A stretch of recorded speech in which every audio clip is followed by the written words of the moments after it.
예쌤 TV입니다.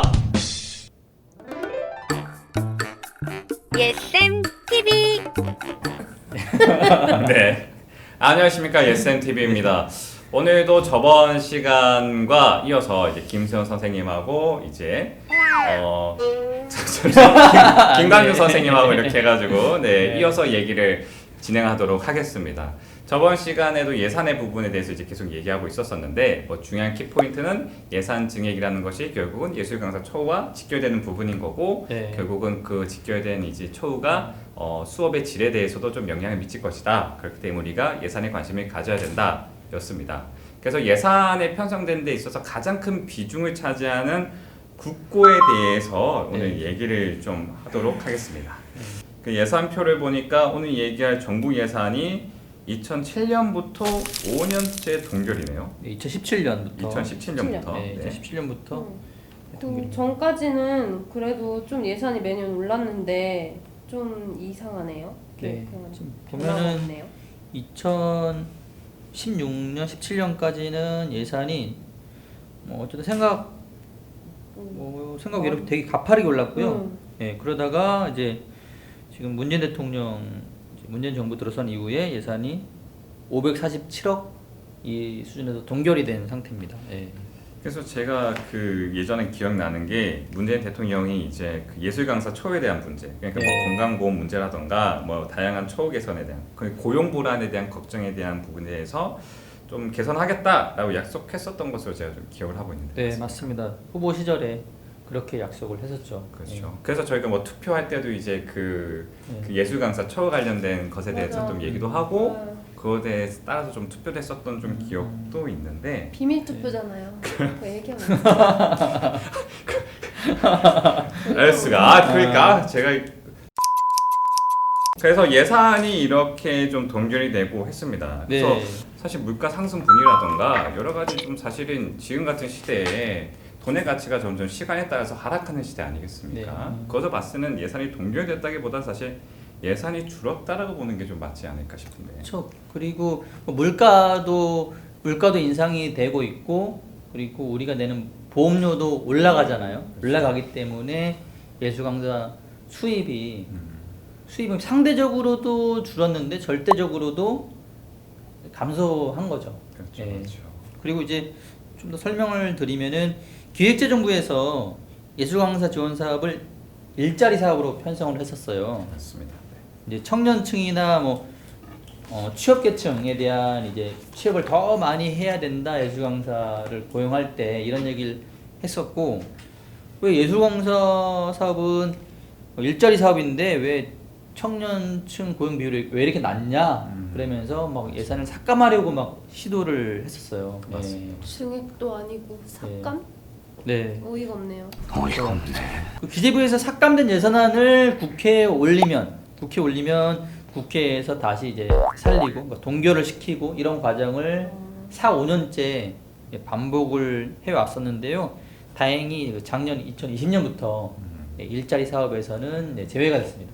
어쨌든 이런 예술교육의 가치라든가 이런 부분에 대해서는 좀 생각 그런 고민이 없는 거죠.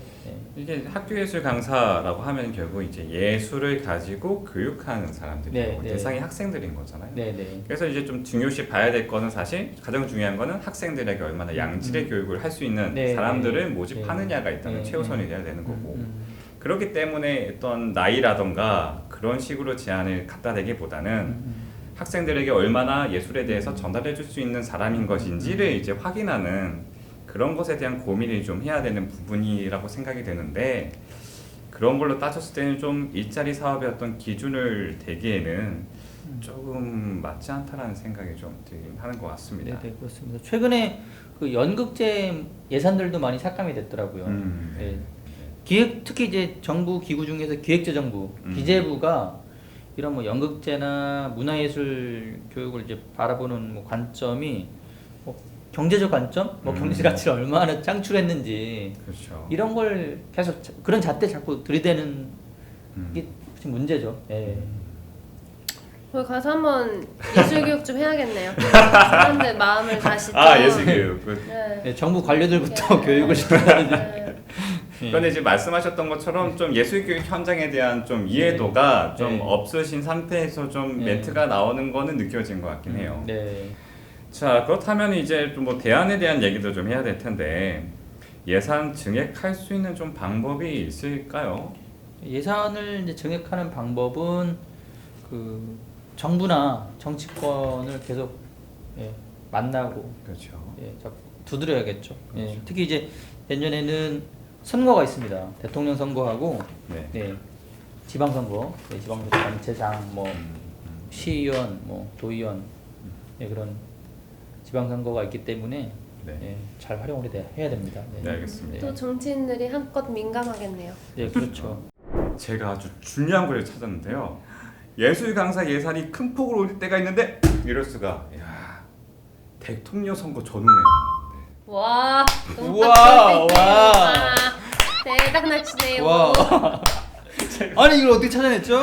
야, 지금 보니까 2006년에 55억이었는데, 그렇죠. 2007년에 13억으로 아니 136억이 됐어요. 그렇죠. 네. 2.5배가 됐고 또 그 다음에 200억이 됐습니다. 그러니까 대통령 선거 전후 해가지고 2년 동안 거의 4배가 뛰었어요. 그리고 2000 또 언제죠? 12년, 13년에 또한 뭐 70억 정도 뛰었고요. 그리고 2014년에도 많이 또 이제 선거가 지금 뭐 16, 17년인데 참 아쉽게 문재인 정부 때 이게 안 뛰었네요. 이게 아쉽네. 근데 어쨌든 선거 시기에 이 예산이 어쨌든 변화가 다른 때보다 좀 컸다는 거, 되게 중요한 점인 것 같아요. 그 선거 시기에 정치인들 만나서 우리 이야기를 하는 게 되게 중요하다. 좀 이런 걸 다시 좀 깨닫게 되는 것 같고요. 맞습니다.